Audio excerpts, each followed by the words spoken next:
안녕하세요. 박성원입니다. 네, 저희는 Z세대들을 위해서 Buy Now Pay Later 서비스인 소비의 미학을 운영하고 있습니다. 그래서 오늘 그 소비의 미학을 만들어가는 여정을 한번 발표하도록 하겠습니다. 그래서 저희의 비전은 사실 Responsible Consumerism이라 그래서 금융 이력과 관계없이 개인의 소비와 금융 생활을 돕는 게 저희의 비전입니다. 그래서 저희는 이를 통해서 개인의 성장과 사회의 발전을 돕는 것을 비전으로 하고 있고, 이를 기반의 프로덕트를 만들어가고 있습니다.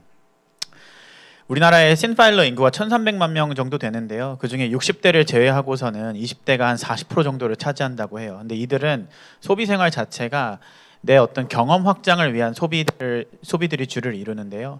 이를 대체하고 있는 서비스들은 뭐 친구한 돈 빌리기, 뭐 소액 대출 이용하는 거, P2P, 핸드폰 소액 결제, 뭐 이런 것들이 사실 현재 이들의 문제를 조금씩 해결해주고 있습니다. 근데 글로벌리 봤을 때는 이 문제들을 Buy Now Pay Later라고 하는 비즈니스 모델로 해결을 하고 있었는데요.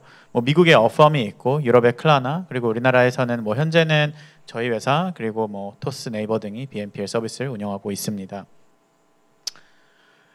저희가 보고 있는 문제는 사실 이 우리나라의 이커머스 시장 규모만 해도 약 200조가 넘어가고 있고, 전자지급업 시장 규모만 하더라도 2021년 말 기준으로 314조 원 정도의 시장이고, 그리고 GMV 기준으로 2022년도에 약 7조 원 정도의 BNPL 시장이 현재는 자리 잡고 있습니다. 이 BNPL 시장마저도 2028년까지 프로젝션을 하게 됐을 때는 약 45조 정도 되는 시장으로 확장될 것으로 현재는 예상이 되고 있습니다.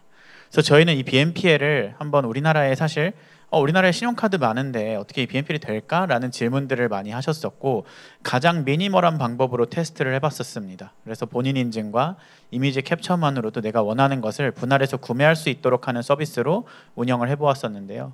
그래서 저희가 2022년, 그러니까 작년 7월 달에 프리시리즈 A 라운드를 마무리했었고, 그때 이후의 지표들을 살펴보면은 사실 크지는 않았었지만 한정된 운전 자금으로 약 2억 정도의 GMV와 트랙션 자체도 월 거래 건수 약 1,400건 정도와 회원수, 전체 토탈 회원수 약 4만 명 정도를 모집하는 데에 좀 빠른 성장을 보여주고 있었습니다. 그래서 지금까지 좀 유의미한 데이터들은 실질적으로 사용자들은 약 15만 원짜리 구매하는데 BNPL을 처음으로 사용하기 시작한다라는 것과, 한 번의 유저가 이제 컨버전 됐을 때 개인당 평균적으로 3.48회 정도 이용하고 있다 현재까지.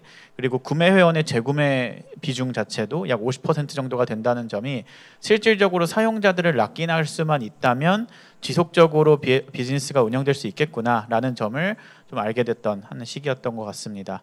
현재 저희 비즈니스 모델은 사용자가 저희한테 요청하고 저희가 커머스에서 현재는 대신 구매해주는 위탁 구매 형태로 비즈니스가 운영되고 있는데요. 점진적으로는 사용자가 저희한테 결제를 하고 커머스가 저희한테 수수료를 지불하는 모델로 현재는 좀 변화시켜 나가려고 하고 있습니다. 그래서 현재 모델을 MVP라고 하면은 궁극적으로는 페이먼트 모델로 나아가려고 하고 있고, 현재 페이먼트 서비스도 어느 정도 MVP가 나와 있는 상황입니다. 그래서 저희 이제 BNPL 하면은 가장 많은 분들이 궁금해하시는 게 리스크 매니지먼트 측면인데요. 현재까지 저희 어떤 NPL이라고 볼 수 있는 부분 한 1.1%에서 2% 정도 왔다 갔다 하는 수준이고, 지금은 저희가 크레파스 솔루션과 함께 대한신용평가 모델 만드는 업체이고요. 이렇게 BNPL용 대한신용평가 모델을 만들어 가려고 노력하고 있습니다. 사전적으로는 대한신용평가 모델이 역할을 할 것이고요. 사후적으로는 이제 위험감지 시스템이라던가, 혹은 사용자가 정말 상환 의지가 있는데 뭐 지금 당장 상환할 수 없다고 하면은 단기 소일거리라도 제공해서 일해서 상환할 수 있는 어떤 에듀케이셔널한 부분들도 고려하고 있는 점 참고 부탁드립니다. 그래서 저희가 2022년도에 약 GMV 15억 정도를 만들어 봤었을 때 사용자 수수료만 약 2,300만 원 정도 좀 수수료 수익을 가져갔었더라고요. 근데 2023년도에 저희의 올해 좀 챌린징한 목표지만 10배 정도의 성장을 하는 것을 목표로 하고 있고요. 판매자 수수료, 그러니까 저희가 이제 지금은 사용자로부터 수수료를 받지만 장기적으로는 판매자에게 수수료를 받는다 했을 때는 약 6억 정도의 매출을 내는 것이 올해의 목표라고 봐주시면 될 것 같습니다.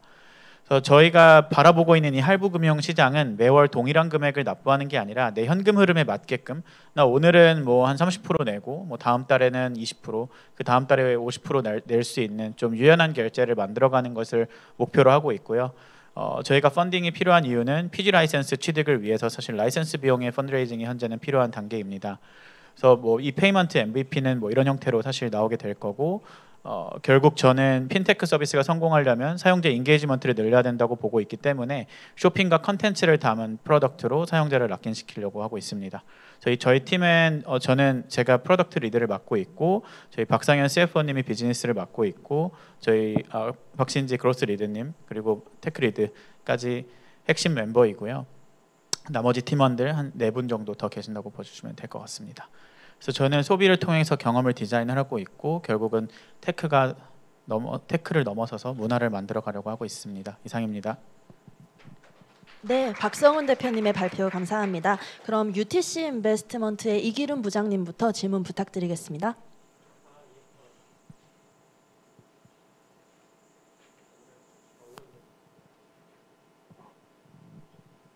네. 잘 들었습니다.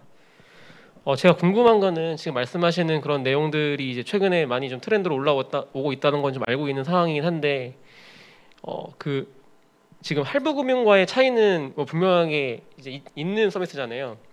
근데 기존에 그 지금 말씀하셨던 미국의 선도사라든지 아니면은 국내에서 경쟁하고 있는 업체 대비해서 저희가 좀 차별적으로 제공하는 게 뭐 콘텐츠 차별화 외에 또 어떤 것들이 있을지 그게 약간 뭐 핀테크적이나 아니면 좀 금융적으로 풀어내시는 부분들도 있는 건지 설명 좀 부탁드리겠습니다. 사실 아직까지는 뭐 테크적으로 풀어내는 것보다 사실 서비스적으로 풀어내려고 하는 노력들을 조금 더 많이 하고 있고요. 그게 이제 컨텐츠랑 사실 클라르나라는 이제 미국의 그 유럽의 대표적인 사례만 보더라도 쇼핑의 엔트리 포인트라는 컨셉으로 사실 가고 있거든요. 그러니까 내가 쇼핑을 하기 위해서는 무조건 클라나에 들어가야 되는데 그 클라나에는 BNPL도 제공하고 있고 인스턴트 론도 제공하고 있다라는 취지다 보니까 내가 쇼핑을 하고 내 주변의 친구들이 무엇을 구매하고 있는지 보려면 소비의미학에 들어와야 되고 소비의미학은 뭐 인스턴트 론도 제공하거나 혹은 BNPL도 제공하는 서비스야라는 형태로 가는 게 기존의 어떤 쿠팡의 BNPL이나 토스의 BNPL, 네이버의 BNPL과 차별화할 수 있는 서비스적인 측면이라고 저는 보고 있고요. 결국에는 저는 토스나 네이버, 뭐 쿠팡 등도 BNPL을 제공하지만 사용자 입장에서는 혜택에 민감해질 수밖에 없다라고 보고 있습니다. 그래서 뭐 네이버 쇼핑에서 결제할 때는 네이버 BNPL을 쓰더라도 실제로 예를 들어서 11번가에서 소비의미학을 붙였다고 했을 때는 11번가의 소비의미학 페이로 결제했을 때 자신한테 혜택이 더 많이 돌아온다고 하면은 결국에는 뭐 신용카드 사용자건 혹은 BNPL 사용자건 토스 BNPL 사용자건 자신의 혜택에 민감하기 때문에 충분히 전환될 수 있다라고 현재는 보고 있습니다. 그러면 그 생각하시는 그 혜택이라는 게 어떤 거를 구체적으로 그러니까 그 소비자 입장에서 어떤 거를 그 좀 소구한다고 보시는 건가요? 뭐 결국에는 저희가 뭐 카드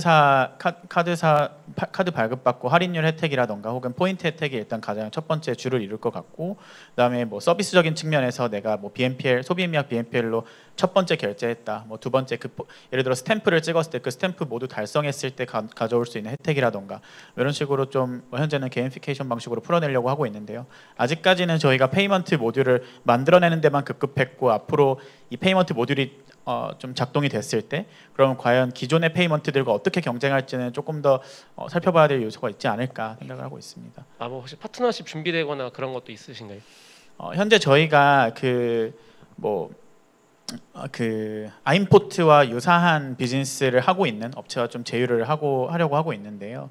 그래서 어떻게 보면은 지금 그 업체명을 말씀드릴 수 없지만 그곳에서 이미 갖고 있는 사실 커머스 업체만 800군데 정도 되고 그 800군데 커머스들이 모두 BNPL을 쓰지는 않겠지만 그 중에 뭐 한 10%만 전환이 되더라도 충분한 볼륨을 만들어낼 수 있을 거라고 보고 있기 때문에 크게 염려하고 있지는 않습니다. 그리고 뭐 국내의 스타트업 중에서 전자제품을 중심적으로 판매하는 업체랑도 제휴를 현재 하고 있는 상태여서 저희가 아마 출시하고 CBT를 한다고 하면 그 업체랑 가장 먼저 하게 될 예정입니다.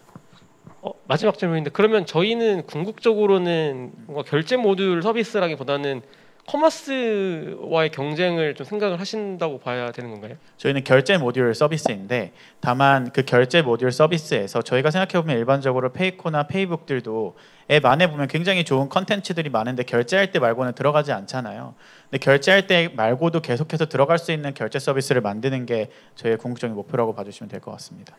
예, 알겠습니다. 네, 이성민 심사위원님 질문 부탁드리겠습니다. 네, 발표 잘 들었습니다. 런칭하신 지 얼마 안 됐는데 벌써 4만 명이나 이렇게 가입 유저가 온 거 되게 좀 놀라웠고요. 거기에 사실 뭐 재방문자나 이제 신규를 분리해서 좀 지표들이 월마다 궁금하긴 한데 아직 좀 초기 단계인 것 같아서 이 부분은 좀 넘어가고요. 좀 전략적으로 저희가 플랫폼을 지향한다면 결국은 지금 다양한 쇼핑 버티컬 플랫폼들이 상당히 많은데 어떤 쇼핑 컨텐츠들을 넣으실 전략을 갖고 계신지 궁금하고, 또한 이제 유저나 공급자들을 계속해서 후킹하면서 플랫폼을 키워 나가셔야 될 텐데, 뭐 예를 들면 뭐 샵백처럼 쿠폰을 뭔가 좀 타겟 포커싱해서 플랫폼을 만든다거나 이런 플랫폼을 활성화시키려는 향후 전략이 좀 궁금합니다. 제가 좀 키로 보고 있는 포인트는 한 가지 먼저 정정드리면, 저희가 서비스를 런칭한 건 2020년도 9월에 런칭을 했었고요. 그때 이제 저희 팁스 그때 딱 받고 런칭을 한 거고, 7월 달부터 올해 7월부터 지표가 좀 많이 개선이 됐었던 게 펀드레이징을 그래도 소액이나마 마무리 짓고 조금 더 프로덕트에 집중했던 시기였던 것 같고요. 저희가 지향하는 거는 소셜 플러스라고 하는 컨셉인데요. 사실 A16G에서도 그 블로그 글에서도 본 내용이지만, 핀테크 서비스가 결국에 성공하려면 사용자가 지속적으로 들어올 수 있게끔 해야 되는 훅이 있어야 된다고 저는 생각을 했었는데, 그럼 Z세대들이 소비와 결제 앱 모먼트에서 가장 많이 고려하는 게 무엇일까라고 했을 때는, 저는 어떤 동료들 혹은 친구들 나랑 비슷한 어떤 소비 생활 혹은 비슷한 뭐 소득을 갖고 있는 친구들은 어떤 것들을 소비하는지, 혹은 어떤 경험을 통해서 자신들의 어떤 밸류를 애드하는지를 좀 살펴본다고 저는 생각을 했었는데요. 그런 측면에서 나 뭐 여름 방학 때 대학생이고 제주도 여행 갔는데 이게 내 삶에 어떤 경험이 됐어. 근데 나는 이런 걸 이제 소셜 서비스로서 런칭을 하게 되면은, 나도 제주도 가고 싶은데 지금 당장 현금 흐름이 좋지 않으면 BNPL로 결제해서 제주도를 갈 수 있게끔 만드는 하나의 연결다리 역할을 하는 서비스를 저희는 만들어 가고 싶고요.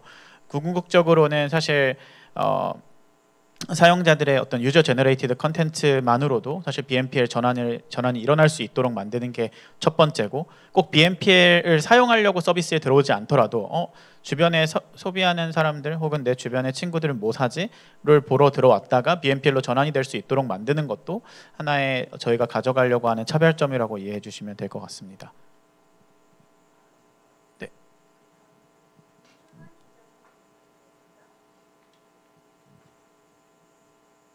네, 안녕하세요. 발표 잘 들었습니다. 저는 앞에 다른 심사분들이 너무 좋은 질문 많이 해주셔서 네. 약간 중복되는 것도 있을 것 같아서 좀 줄여서 말씀을 드리면, 경험 확장을 위한 소비 형태의 경험 확장 이런 거를 이제 키워드로 제시해 주신 것 같은데, 그럼 결국 이제 MZ 세대 분들을 계속 리텐션이 늘어나면서 락인이 늘어나야 결국 회사의 결국 뭐 결제 금액이나 또는 이제 방문자 수들이 늘면서 기업 가치가 상승하는 효과가 있었을 텐데, 그거에 대해서는 이제 어떻게 전략을 좀 생각하고 계신지랑, 그다음에 전년 대비 올해 한 10배 정도 성장을 목표로 하신다고 하는데, 물론 이제 공격적으로 보이긴 하는데 그런 걸 달성하시기 위해서 어떤 좀 계획이나 또는 뭐 인력적으로나 그런 계획이나 이런 게 있으신지랑 마케팅 전략은 어떻게 보고 계신지 좀 궁금합니다. 일단 경험 확장이라고 하는 키워드로 처음에 BNPL이 그러면 과연 사용자들이 언제 들어올까라고 보면은, 뭐 저는 예를 들어서 제가 그냥 뭐 저도 밀레니얼 세대지만 제 소비 생활을 봤을 때는 이게 그냥 내가 이걸 소유하고 싶어서 무언가를 구매하는 게 아니라, 내가 이 구매한 물건이 내 삶을 어떻게 변화시킬지를 고려한다고 저는 생각을 하거든요. 근데 그게 비단 뭐 에어팟이 됐던 혹은 여행이 됐던 간에, 에어팟도 사실 저는 뭐 기억하실지 모르겠지만 4년 전만 해도 에어팟 처음 나왔을 때 저 콩나물 같은 거 왜 쓰고 다니지? 어떻게 이어폰을 20만 원씩이나 주고 사지? 라는 행태 커뮤니케이션들이 많았던 걸로 기억하는데, 지금은 에어팟이라는 것 자체가 너도 나도 쓰고 다니는 하나의 이어폰이 되어버린 거잖아요. 근데 돌이켜보면 에어팟이 제 삶을 바꿔준 건, 지하철에서 맨날 줄이 사람들 가방에 걸리던 거를 편리하게 해서 내 출퇴근길을 편리하게 하는 내 삶의 경험을 더해줬다고 생각을 해요. 그런 식으로 어떤 소비의 하나하나의 의미를 좀 부여하는 측면에서 보면은, 처음에는 내가 그냥 단순히 에어팟 구매하러 들어왔다가 그 다음번에는 나는 에어팟으로 내 어떤 출근길을 편하게 했으니까 내 개인의 성장을 해서 뭐 아이패드를 구매하는 사람들이 될 수도 있고, 그다음 뭐 그게 여행이 될 수도 있고, 사실 다양한 섹터들로 그 사람들의 라이프 사이클에 맞는 저희 컨텐츠를 공급해야 된다 생각을 하고 있고요.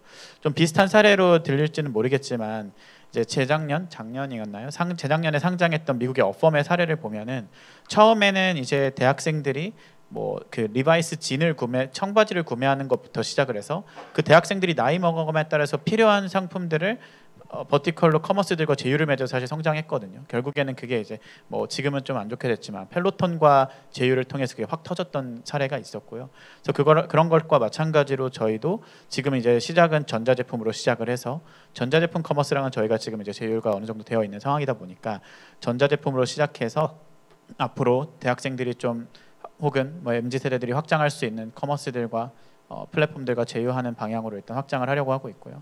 사실 뭐 마케팅 전략 같은 경우는 말씀해 주셨던 것을 좀 고려해 보면은 사실 대학생들이 뭔가 저희가 지금 고려하고 있는 전략 중에선 대학생 신입생들이나 혹은 대학생 신입생들을 잡으면 그 친구들은 최소 4년 정도를 락인할 수 있는 사용자층들이다 보니까 대학교 신입생을 모객할 수 있는 전략이나 대학교들 어떤 동아리들과 좀 협력할 수 있는 전략들을 내부적으로 구상을 하고 있어요. 근데 이런 전략들과 그리고 10배 이상의 성장을 하기 위해서는 사실상 어떻게 보면 PG업 등록이 지금 단계에선 필요한데 그 PG업 등록을 위해서 사실 신규 펀드레이징이 필요한 현재 상태라고 말씀드릴 수 있을 것 같습니다.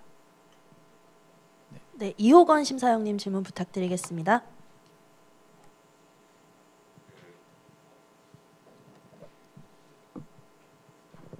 네, 그 발표 굉장히 정말 잘 들었습니다.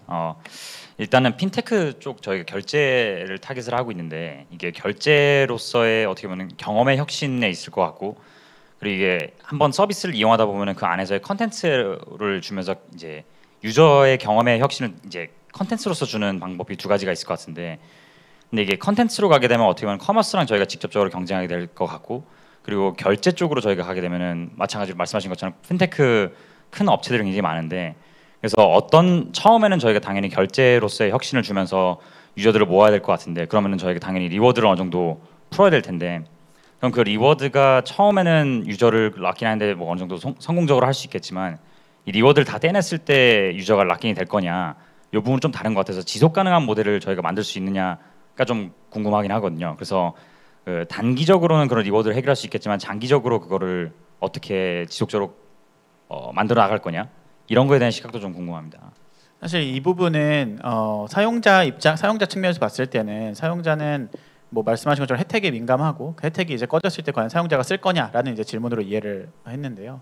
그러니까 저희가 뭐 사실 그것도 마찬가지인 것 같아요. 이게 그 신용카드 할부도 마찬가지로 할부를 한 번 쓰기 시작하는 사용자들은 무엇을 사더라도 할부로 구매하는 형태로 락인이 되거든요. 사실 그 카드가 좀 더 이제 익스트림하게 가면은 현재는 이제 무이자 할부도 굉장히 많이 줄어들고 있고 제가 최근에 경험했던 것만 해도 제가 뭐 신용카드가 많지는 않지만 네이버페이에서 제가 가졌던 카드가 제공했던 뭐 무이자 할부 개월수가 12개월이었다고 하면서 뭐 3개월, 2개월로 이렇게 줄어든 효과들도 최근에 볼 수 있었는데 그럼에도 불구하고 할부를 쓰는 사람들은 뭐 유의자더라도 사실 쓰게 되는 게 현재의 사용자 패턴이라고 전 파악을 하고 있어요. 대표적인 사례가 처음에 BNPL 들어왔을 때 저희가 뭐 쿠폰도 주고 들어오니까 들어와서 뭐 에어팟을 사던 뭐 아이패드를 사던 구매를 하는데 그 다음번 소비가 그럼 뭘까를 보면은 뭐 10,000원짜리, 20,000원짜리도 사실 할부로 구매를 하는 게 지금 현재 사용자들 패턴이거든요.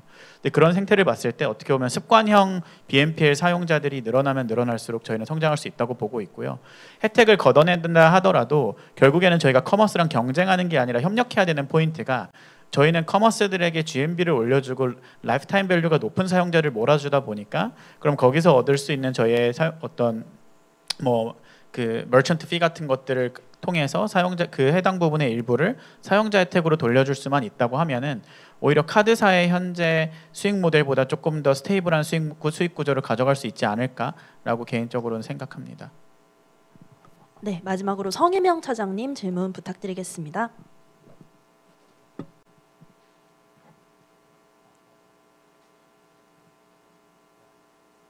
네, 말씀 잘 들었습니다. 그 조금 라이트한 질문일 수 있는데 네. 이게 지금 그 사용자들이 구매할 수 있는 한도는 어느 정도로 지금 잡혀 있나요? 현재 저희가 이제 두 가지 버전을 운영을 하고 있는데요. 한 가지 버전은 조금 더 라이트한 크레딧 체크를 자체적으로 하고 있는 버전 20만 원 한도를 하고 있고요. 20만 원 한도라고 하는 게 사용자가 40만 원짜리 구매하면 저희가 20만 원을 대신 내주고 사용자가 20만 원을 내는 형태이고 뭐 50만 원짜리 구매한다고 하면 저희가 20만 원, 사용자가 30만 원 내는 형태로 현재는 비즈니스를 운영하고 있습니다. 다른 하나의 모델은 저희가 대한신용평가 모델을 좀 적용한 모델에서는 최대 한도 120만 원까지 현재는 운영을 해보고 있습니다. 그 향후에 그 고가의 BNPL 사업 쪽도 좀 고려하시는 게 있으세요? 지금 당장은 뭐 고가라고 하는 게 뭐 한 몇백만 원짜리 뭐 의자나 뭐 가구나 이런 것들 현재 실제로 거기에 좀 집중하고 있는 BNPL 업체가 있는 걸로 알고 있는데요. 사실 저희가 좀 타겟하고 있는 거는 일상 코모디티부터 해서 조금 더 그 로우엔드 상품들을 우선적으로 타겟하고 그 시장도 전 충분히 크다고 생각하기 때문에 그 시장 이후에 사실 하이엔드에 저희가 진입할 수 있다고 하면은 고려해볼 생각은 있습니다. 마지막으로 하나만 좀 여쭤보고 싶은 게 네. 그 지금은 이커머스 쪽에서 위탁 상품으로 구매를 하시고 사용자가 한 달 후쯤 이제 결제를 하는 이제 구조인데 이런 부분들이 혹시 좀 그 커머스 쪽이랑 어떻게 관계가 좀 돼 있는지. 현재는 저희 구조를 다시 말씀드리면은 사용자가 나 에어팟을 G마켓에서 구매하고 싶어라고 하고 10만 원, 예를 들어 에어팟이 20만 원이라고 하면은 10만 원을 오늘 결제를 하게 되면은 저희가 저희 법인 계정으로 G마켓에서 우선 20만 원짜리 에어팟을 구매 사용자에게 배송해주는 현재는 시스템이고요. 추후에 이제 저희 페이먼트 모듈화 되면은 커머스와는 저희가 그 계약 구조상 이제 오픈얼이 구매하지만 그 구매에 대한 권한을 사용자한테 넘기는 형태로 이제 BNPL 계약을 맺어가려고 현재는 하고 있습니다. 네, 이상입니다. 네. 네, 감사합니다. 네, 그럼 오픈아울 여기서 마무리하겠습니다. 수고해주신 박성훈 대표님께 다시 한번 큰 박수 부탁드리겠습니다. 네, 감사합니다.